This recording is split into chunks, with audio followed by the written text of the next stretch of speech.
요한복음 21장 1절에서 14절 말씀. 그 후에 예수께서 디베랴 호수에서 또 제자들에게 자기를 나타내셨으니 나타내신 일은 이러하니라. 시몬 베드로와 디두모라 하는 도마와 갈릴리 가나 사람 나다나엘과 세베대의 아들들과 또 다른 제자들이 함께 있더니 시몬 베드로가 나는 물고기 잡으러 가노라 하니 그들이 우리도 함께 가겠다 하고 나가서 배에 올랐으나 그날 밤에 아무것도 잡지 못하였더니 날이 새어갈 때에 예수께서 바닷가에 서셨으나 제자들이 예수이신 줄 알지 못하는지라. 예수께서 이르시되 얘들아 너희에게 고기가 있느냐 대답하되 없나이다. 이르시되 그물을 배 오른편에 던지라 그리하면 잡으리라 하시니 이에 던졌더니 물고기가 많아 그물을 들 수 없더라. 예수께서 사랑하시는 그 제자가 베드로에게 이르되 주님이시라 하니 시몬 베드로가 벗고 있다가 주님이라 하는 말을 듣고 겉옷을 두른 후에 바다로 뛰어내리더라. 다른 제자들은 육지에서 거리가 불과 한 50칸쯤 되므로 작은 배를 타고 물고기 든 그물을 끌고 와서 육지에 올라보니 숯불이 있는데 그 위에 생선이 놓였고 떡도 있더라. 예수께서 이르시되 지금 잡은 생선을 좀 가져오라 하시니 시몬 베드로가 올라가서 그물을 육지에 끌어올리니 가득히 찬 큰 물고기가 153마리라. 이같이 많으나 그물이 찢어지지 아니하였더라. 예수께서 이르시되 와서 조반을 먹으라 하시니 제자들이 주님이신 줄 아는 고로 당신이 누구냐 감히 묻는 자가 없더라. 예수께서 가셔서 떡을 가져다가 그들에게 주시고 생선도 그와 같이 하시니라.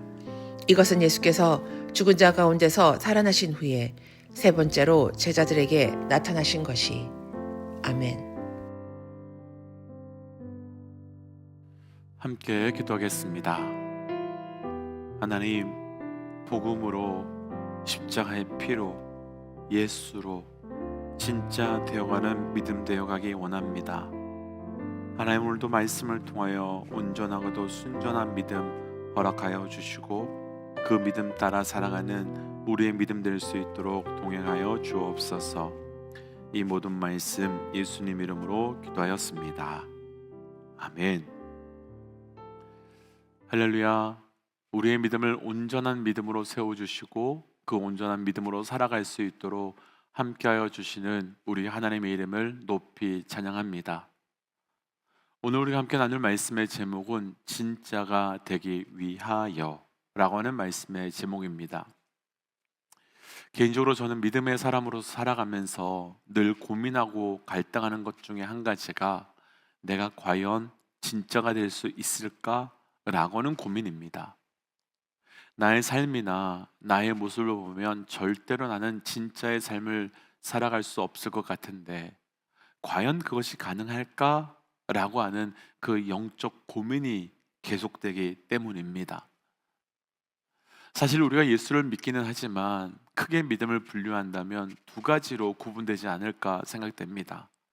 하나는 믿음의 중심이 이 땅과 나의 문제 해결인 가짜 믿음이 있고, 또 하나는 그 중심이 내가 아니라 하나님이며 땅이 아니라 하늘인 진짜 믿음, 이렇게 두 가지가 있을 것 같습니다. 그런데 여기서 가짜 믿음에서 진짜 믿음으로 넘어가기 위해서는 반드시 우리의 가짜 믿음이 깨어지는 고통과 무너지는 실패와 아픔을 경험해야만 진짜 믿음으로 넘어가는데, 오늘은 예수님께서 제자들의 믿음을 진짜로 세워져가는 말씀의 내용입니다. 오늘 말씀을 통해서 우리의 믿음이 진짜의 믿음으로 세워져가는 귀한 은혜가 있으시기를 주의 이름으로 축복합니다. 진짜가 되기 위하여 먼저 좀 길긴 하지만요, 오늘 본문의 1절부터 3절까지 읽어보겠습니다. 그 후에 예수께서 디베랴 호수에서 또 제자들에게 자기를 나타내셨으니 나타내신 일은 이러하니라. 시몬 베드로와 디두모로 하는 도마와 갈릴리 가나 사람 나다니엘과 세베대의 아들들과 또 다른 제자들이 함께 있더니 시몬 베드로가 나는 물고기 잡으러 가노라 하니 그들이 우리도 함께 가겠다 하고 나가서 배에 올랐으나 그날 밤에 아무것도 잡지 못하였더니. 아멘. 베드로를 포함한 제자들이 부활하신 예수님을 만났음에도 불구하고 갈릴리로 돌아가서 고기나 잡자라고 말합니다. 이때 제자들의 마음은 어떠했을까요? 일단 고향으로 돌아가는 그 걸음은 금이 환영하고는 완전히 거리가 멀 것 같습니다. 분명 이들이 예수님을 처음 따라 나아갈 때는 한 자리라도 할 수 있을 것이라고 하는 기대가 있었는데 막상 3년 후에 귀향하려니 이룬 것 하나도 없고 공허하고 허탈했을 겁니다. 게다가 영적으로는 더 혼란스러웠을 것입니다. 왜냐하면 분명 이들은 부활하신 예수님을 만났습니다. 하지만 부활하신 예수님을 만났다고 해서 이들의 삶이 달라지거나 새로워진 것 하나도 없이 그냥 그대로입니다. 그래서 이들이 선택한 것은 고향으로 다시 돌아가서 옛날처럼 고기나 잡자였습니다. 그런데 오늘 말씀에서는 그것도 사실은 쉽지 않습니다. 왜냐하면 밤새 그물질을 했는데 한 마리도 못 잡았기 때문입니다. 그나마 할 줄 아는 것이 고기 잡는 것이었는데 3년 만에 하니까 제대로 안 되고, 그러니 더 막막해진 것입니다. 더욱이 이들은 아무리 자기 고향인 갈릴리라고 하지만 할 수 있는 대로 그곳으로 돌아가고 싶지 않았을 겁니다. 왜냐하면 당시의 갈릴리는 흑암과 사망과 죽음의 땅을 의미하는 골짜기 깊숙한 곳에 있었기 때문입니다. 그래서 예수님을 통해서 그런 곳에서 탈출하려 했는데 결국 제자리로 돌아와 버린 것입니다. 그럼 이때 제자들의 마음 어떠했을지 충분히 이해됩니다. 그런데 사실 제자들의 이 모습은요, 우리에게도 있을 것 같습니다. 예배 드릴 때는 은혜도 받고요, 도전도 받습니다. 말씀과 찬양과 기도를 통해서 무엇을 해야 되며 어떻게 살아가야 될지도 알게 될 것 같습니다. 그런데 정작 예배가 끝나고 삶의 자리로 다시, 삶이라고 하는 갈릴리로 다시 돌아가 보면 하나도 달라진 건 없습니다. 그냥 그대로입니다. 그래서 어떻게 해야 될지, 뭘 해야 될지도 모르겠고, 무엇을 한다고 해서 변화될 것 같은 것도 하나도 없기 때문에 은혜 받은 것이 허무하게 느껴지고 믿음이 무기력하게 느껴지는 일들이 우리에게도 너무너무 많이 있습니다. 그렇다면 우리 하나님께서 왜 우리에게 그런 사건을, 또 그런 일들을, 우리의 믿음이 허무하게 만들어지고 우리의 믿음이 아무런 힘도 느껴지지 않는 것처럼 만들어 가시는 걸까요? 그 이유를 찾아보기 위해서 제자들이 왜 갈릴리로 돌아갔는지 그 이유를 찾아가 보면 되는데요, 마태복음으로 좀 가볼게요. 마태복음 26장 31절과 32절입니다. 마태복음 26장 31절 32절. 그때 예수께서 제자들에게 이르시되 오늘 밤에 너희가 다 나를 버리리라. 기록된 바 내가 목자를 치르니 양의 떼가 흩어지리라 하였느니라. 그러나 내가 살아난 후에 너희보다 먼저 갈릴리로 가리라. 아멘. 예수님께서 십자가 지시기 전에 제자들에게 내가 다시 살아난 이후에 갈릴리에서 너희를 만나겠다라고 말씀하십니다.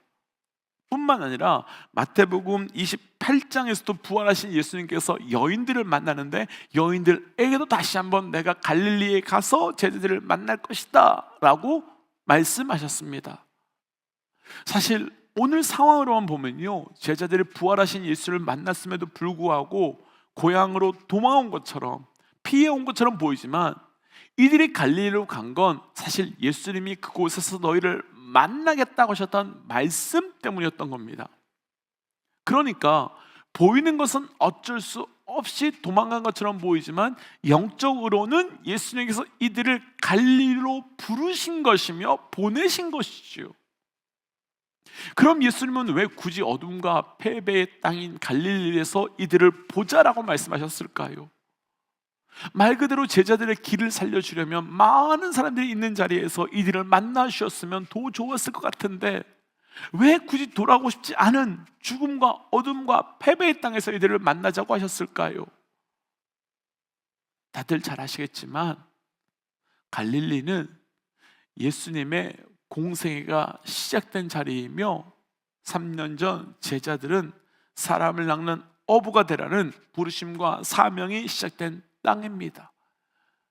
결국 예수님께서는 제자들을 가장 마지막에 돌아가기 싫은 땅, 아무것도 할 수 없는 그 땅에서 동시에 그들의 부르심과 사명이 시작된 그 땅에서 진짜 부르심과 진짜 사명이 시작되도록 다시 그곳으로 돌아가게 하신 것입니다. 그렇다면 여기서 우리의 삶의 갈릴리와 같은 골짜기에 대한 생각을 바꾸어야 되지요. 보통 제자들이 다시 갈릴리로 돌아온 건 계속된 실패와 패배 때문이며 결국 제자리로 돌아간 것이다 라고 말합니다.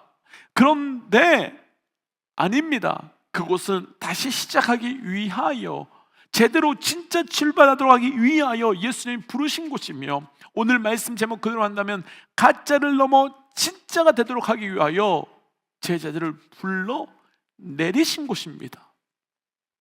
분명 우리에게도 변함없이 힘들고 아프기도 하고 내 믿음 내 은혜 아무런 소용없는 것처럼 보이게 만드는 골짜기 같은, 다시 돌아가게 하는 갈릴리 같은 곳 있습니다.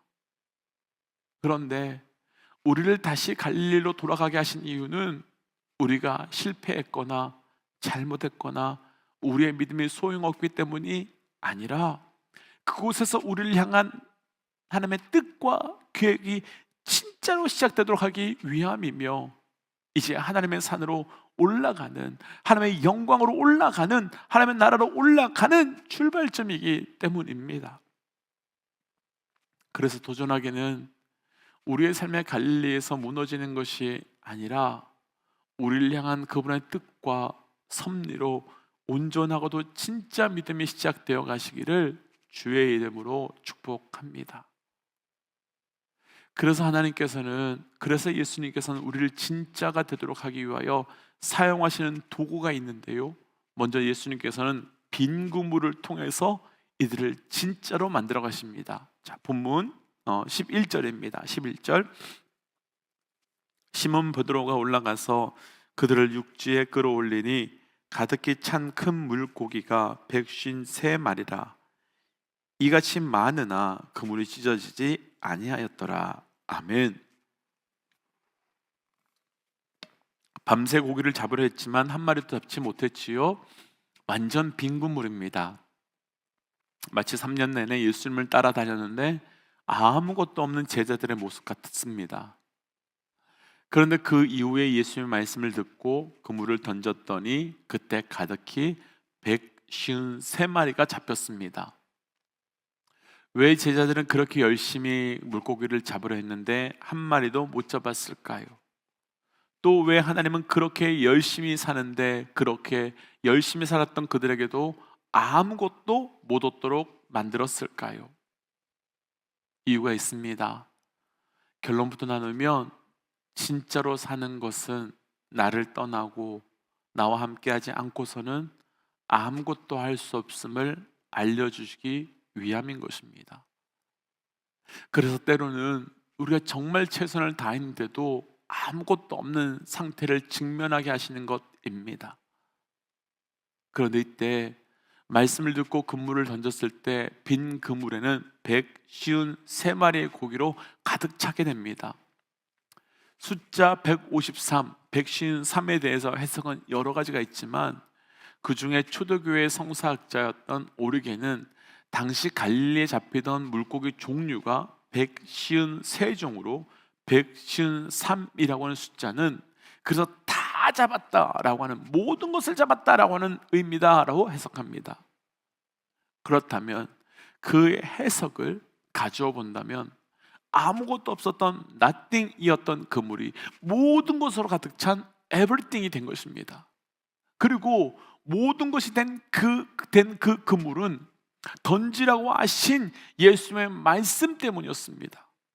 곧 예수님께서 이 말씀을 하셨기 때문에 진짜로 살아가기 위한 유일한 방법을 보여주시는데, 곧 말씀으로 사는 것, 말씀으로 따라 사는 것이 진짜로 살아가는 유일한 방법임을 말씀해 주시는 겁니다.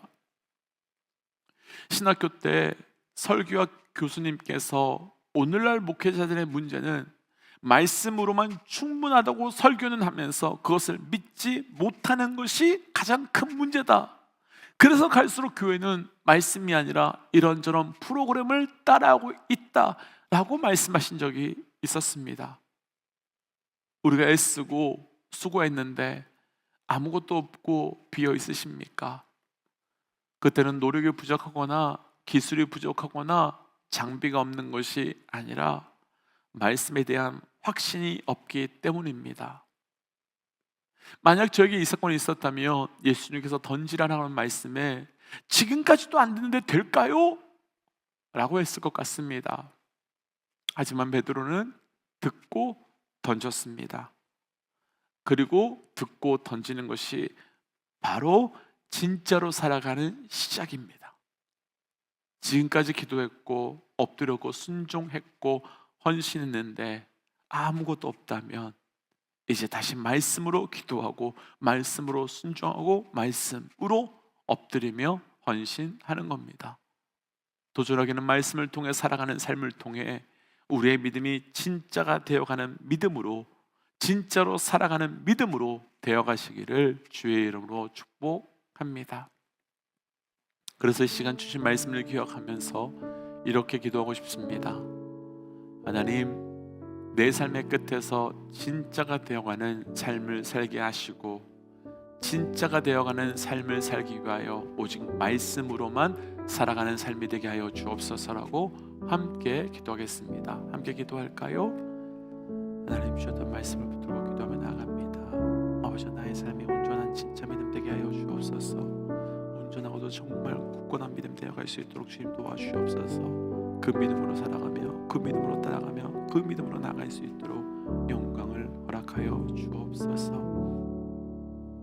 하나님, 오늘 주신 말씀을 붙들고 기도합니다. 아버지, 이 말씀을 통하여 나의 믿음이 진짜 믿음 되기 원합니다. 하나님, 내가 중심이 되며 땅을 위하여 사는 가짜 믿음이 아니라 오직 말씀 따라 나아가는 진짜 믿음 되게 하시고 그래서 구원받은 자로 누리며 살아가게 하여 주시옵소서. 이 모든 말씀 예수님 이름으로 기도하였습니다. 아멘.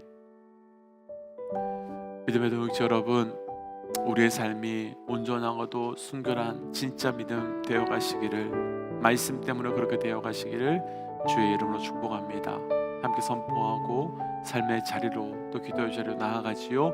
함께 선포하겠습니다. 하나님은 살아계십니다. 아멘. 승리하십시오. 함께 기도하겠습니다.